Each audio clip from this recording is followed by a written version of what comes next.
मित्रों, अभी हाल ही में हमने भारत के लोकतांत्रिक इतिहास के सबसे दुर्दांत काले अध्याय आपातकाल के 50 वर्ष पूर्ण किए हैं। परंतु बहुत दुख की बात है कि कल पटना के उसी गांधी मैदान में, जहां आपातकाल के दौरान संविधान की रक्षा और संविधान के सम्मान के लिए जान की परवाह किए बगैर लाखों लोग एकत्र हुए थे, वहां एक ऐसी रैली हुई जिसके की बारे में इंडी गठबंधन के बिहार के नेता तेजस्वी यादव ने कहा कि हम संसद से पारित एक कानून को कूड़ेदान में फेंक देंगे। यह बहुत गंभीर विषय है। उन्होंने वक्फ बोर्ड के कानून के लिए कहा कि हम इसको कूड़ेदान में फेंक देंगे, जबकि वो भारत की संसद के दोनों सदनों से पारित है, कोर्ट में विचाराधीन है। एक नहीं, आधा दर्जन हाई कोर्ट के जजमेंट बहुत स्पष्ट रूप से इलाहाबाद हाई कोर्ट और कलकत्ता हाई कोर्ट के जजमेंट उनके पक्ष में है। इसका अर्थ यह हुआ कि न संसद का सम्मान न न्यायपालिका का सम्मान, वोट बैंक की चाहत में जो कुछ बोला गया है तेजस्वी यादव और इंडी गठबंधन के अन्य नेताओं के द्वारा, उससे साफ है कि यह संविधान को कूड़ेदान में फेंकने की 50 साल पुरानी मानसिकता से बाहर नहीं आ पा रहे हैं। 50 साल पहले भी सियासत के तराजू पर तौलकर संविधान का सम्मान कितना करना है और कितना कूड़ेदान में फेंकना है वो तय किया था। 50 साल बाद उसी पटना के उसी गांधी मैदान पे वो सियासत की बिसात बिछाई जा रही है कि एक बार फिर संवैधानिक व्यवस्थाओं को तार तार कर कर उसे कूड़ेदान में फेंक देना है। परंतु भारतीय जनता पार्टी और एनडीए गठबंधन इस बात के लिए कृत संकल्पित है कि हम बाबा साहब अंबेडकर के संविधान को, उसके किसी भी प्रावधान को कोई कूड़ेदान में फेंकना चाहेगा तो हम उसे नहीं होने देंगे। और मैं यह भी स्पष्ट करना चाहता हूं, जो बात पहले भी कही जा चुकी है, वक्फ बोर्ड के जिन प्रावधानों के विरुद्ध इंडी गठबंधन के नेता बार बार बोल रहे हैं, क्या वो प्रावधान सऊदी अरब में लागू है जो इस्लाम की जन्मस्थली है? नहीं। क्या इंडोनेशिया में लागू है जो सबसे बड़ा मुस्लिम देश है? नहीं। क्या टर्की में लागू है जो खलीफत की सीट रही है? नहीं। क्या वो पाकिस्तान और बांग्लादेश में लागू है? नहीं। जो आईएसआईएस की भूमि है, सीरिया और इराक के हिस्से, वहां पे लागू है? नहीं। तो मैं पूछना चाहता हूं इंडी गठबंधन से कि आप बिहार में क्या सऊदी अरब, इंडोनेशिया, टर्की और आईएसआईएस से ज्यादा बड़ा शरिया का कानून लागू करने की सोच रहे हैं? हमें इस बात का सीधा और साफ जवाब चाहिए। जहां तक धार्मिक पक्ष की बात है, तो समाजवाद का चोला ओढ़े हुए ये जो राजद समाजवादी पार्टी यानी सपा जैसे दल हैं, मैं पूछना चाहता हूं, समाजवाद तो कहता है ना कि इक्वल डिस्ट्रीब्यूशन ऑफ वेल्थ होना चाहिए, गरीब को अधिक से अधिक हिस्सा मिलना चाहिए। और आप क्या कह रहे हैं कि यह 39 लाख एकड़ जमीन पे चंद सरमाएदारों का कब्जा होना चाहिए, चंद मुल्ला मौलवियों का कब्जा होना चाहिए। यह एक सोची समझी व्यवस्थित मानसिकता है जो समाजवाद के विचार के बिल्कुल विरुद्ध है। और इसके अतिरिक्त सिर्फ इतना ही नहीं है, इनका विचार संविधान को किस सीमा तक तार तार करने का है। ये लोग गरीब और मजलूम मुस्लिम के हक के साथ नहीं खड़े हैं जिसके साथ समाजवाद को खड़ा होना चाहिए। ये चंद मुट्ठी भर सरमाएदारों के हक के साथ खड़े हैं जो कि मजहब का नाम लेकर उनका शोषण करना चाहते हैं। इसलिए राजद और सपा का समाजवाद कतई समाजवाद नहीं कहा जा सकता, जिसे आजकल सोशल मीडिया में इस प्रकार का एक वर्ड यूज होता है कि नमाजवाद कहा जाए तो अतिशयोक्ति न होगी। जहां तक इस्लाम धर्म के, इस्लामी अकीदे के मुकद्दस रवायतों का सवाल है तो बहुत साफ कहना चाहता हूं, कुरान में वक्फ नाम का कोई वर्ड नहीं है। यह मुल्ला मौलवियों का अपना क्रिएशन है। और कुरान में तो यह कहा गया है जितना हो सके खर्च करो, होल्ड मत करो। वक्फ का मतलब अरबी में होता होल्ड करना। इस्लामी अकीदे में तो कहा गया अनफिकूफी सबीउल्लाह, यानी जो है खर्च करो। परंतु आप क्या कहते हैं? जो है जोड़ लो और मुल्ला मौलवियों के कदमों में जाके अर्पित कर दो ताकि बदले में वोट की सियासत हो सके। मैं यह पुनः कहना चाहता हूं, जो बात मैं पहले भी कह चुका हूं, यह बाबा साहब के संविधान का मजाक उड़ाकर उसे मौलवी स्क्रिप्ट में बदलना चाहते हैं। यह मैं पूछना चाहता हूं, यह समाजवाद का चोला उड़े हुए इन लोगों से कि क्या राम मनोहर लोहिया जी का समाजवाद यही था? क्या जेपी का समाजवाद यह था? या कर्पूरी ठाकुर का समाजवाद यह था? भारत रत्न कर्पूरी ठाकुर जी से लेके जयप्रकाश नारायण और लोहिया जी का समाजवाद के साथ आज हम खड़े हैं, जो हम चाहते हैं हर गरीब और मजलूम को उसका हिस्सा मिलना चाहिए। मगर ये किसके साथ खड़े हैं? जो ट्रिपल तलाक के साथ खड़ा है, जो हलाला के साथ खड़ा है, जो मेहरम के साथ खड़ा है, जो हज सब्सिडी के साथ खड़ा है, जो सरतन से जुदा के साथ खड़ा है, जो आतंकियों को अपना भाई, बहन, बेटा, हाफिज बनाने के साथ खड़ा है। इसलिए हम साफ कह सकते हैं कि हम समाजवाद के पक्ष में भाजपा और जदयू खड़ा है, और आज के ये राजद और समाजवादी पार्टी जैसे दल नमाजवाद के पक्ष में जाकर खड़े हो गए और नमाज जैसे मुकद्दस अकीदे का भी मजाक उड़ा रहे हैं, उसका भी केवल सियासत के लिए प्रयोग कर रहे हैं। और यह बात हम निराधार नहीं कह रहे हैं। इनकी सरकार आई जो आने वाली नहीं है, तो ये बाबा साहब अंबेडकर के संविधान को कूड़ेदान में फेंक के शरिया का विधान लागू कर देंगे। कोई कहेगा आप तो हाइपरबोलिक बात बोल रहे हैं, तो मैं सब प्रमाण बोल रहा हूं।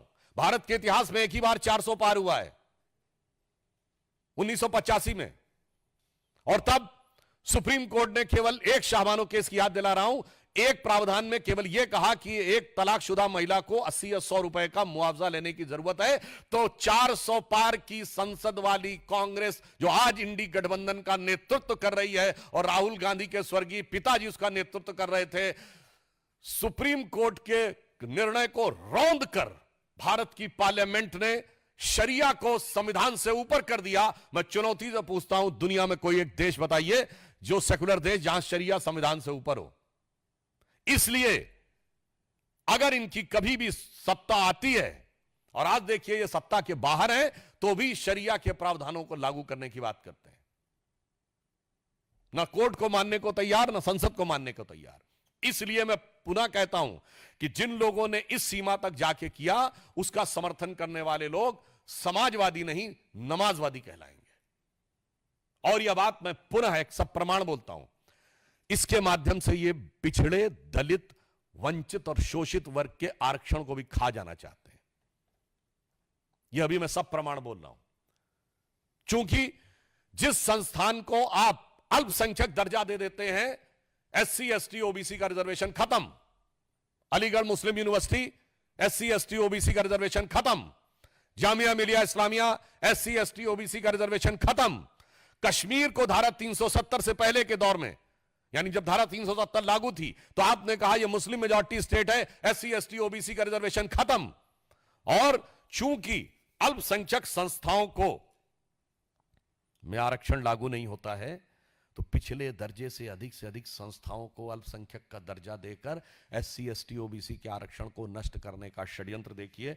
मैं आंकड़ा आपके सामने रखता हूं, 2011 में इन्होंने 1656 संस्थाओं को माइनॉरिटी दर्जा दिया, 2012 में 1671 संस्थाओं को माइनॉरिटी का दर्जा दिया, 2014 में आधे में तो हमारी सरकार आ गई थी, तब तक 1516 संस्थानों को माइनॉरिटी का दर्जा दे दिया।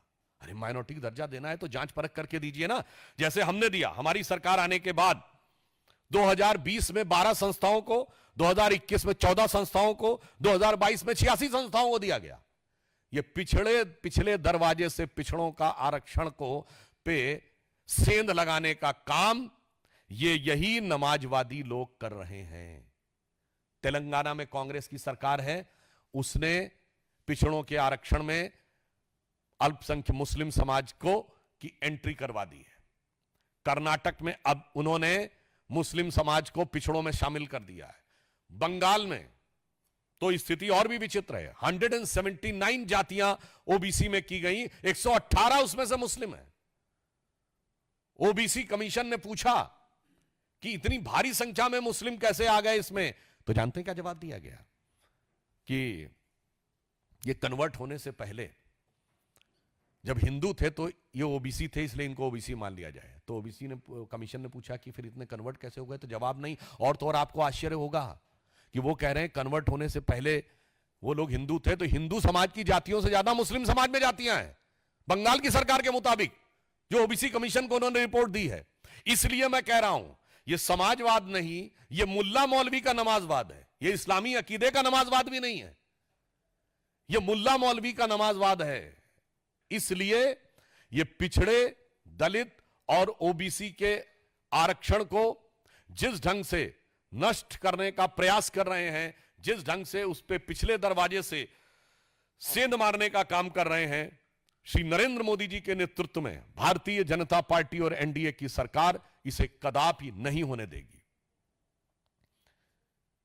वक्फ बोर्ड के बारे में मैं पूछना चाहता हूं, अगर आपके दिल में इतना दर्द है तेजस्वी यादव जी, आप जवाब दीजिए कि पटना में वक्फ को लेकर लालू प्रसाद यादव जी का संसद में 2010 का दिया गया बयान है कि बहुत गड़बड़ हो गया है, सब जमीन कब्जा कर ली गई है। तो कहते हैं कि वो आधा बोला गया। तो मैं पूरा सवाल पूछता हूं, बताइए इतनी वक्फ की संपत्तियां हैं, कितने अस्पताल हैं उस पे, कितने यतीम खाने हैं, कितने कॉलेज हैं, कितनी यूनिवर्सिटी हैं, कितनी मुस्लिम तलाकशुदा और बेवा महिलाओं के लिए कोई संस्थान बना है, कितना दिव्यांग मुस्लिम समाज के दिव्यांगों के लिए क्या बना है, कौन सा मुस्लिम रिसर्च इंस्टीट्यूट बनाया गया है ना। यह है समाजवाद का लबादा ओढ़ो और सत्ता के ठेकेदारों के हाथ में सारी की सारी संपत्ति को इकट्ठा कर दो। इसलिए आज वेदना के साथ, उदाहरण के लिए गोविंदपुर ग्राम में, बिहार में, जहां 95% हिंदू रहते हैं, वक्फ बोर्ड का दावा है। और यहां सिर्फ हिंदू मुसलमान की बात नहीं है। मुनम्बम में, केरल में, क्रिश्चियन समाज के 400 घरों के ऊपर वक्फ बोर्ड का दावा। यमुनानगर में गुरुद्वारे के ऊपर दावा। इनको माइनॉरिटी से भी मतलब नहीं है। इन समाजवादियों को पहले तौलना है सियासत के तराजू पे कि कौन सी माइनॉरिटी, कांग्रेस को तौलना है सियासत के तराजू पे कि कौन सी माइनॉरिटी का वोट बैंक हल्का नजर आ रहा है और किसका भारी नजर आ रहा है। तब मुल्ला मौलवियों के आगे नतमस्तक होके समाजवाद को मुल्ला मौलवियों के आगे नतमस्तक होने वाले नमाजवाद में कन्वर्ट कर देना है। तो जो कुछ इंडी गठबंधन कर रहा है, हम उनके इन सपनों को कतई साकार नहीं होने देंगे। देश की जमीन देश की जनता की रहेगी, किसी मुल्ला मौलवी की नहीं रहेगी। देश का संविधान बाबा साहब के विधान से चलेगा, शरिया के फरमान से नहीं चलेगा। आपने अपने दौरे हुकूमत में शरिया के 1 दर्जन प्रावधान बाबा साहब के संविधान में पिछले दरवाजे से लागू किए।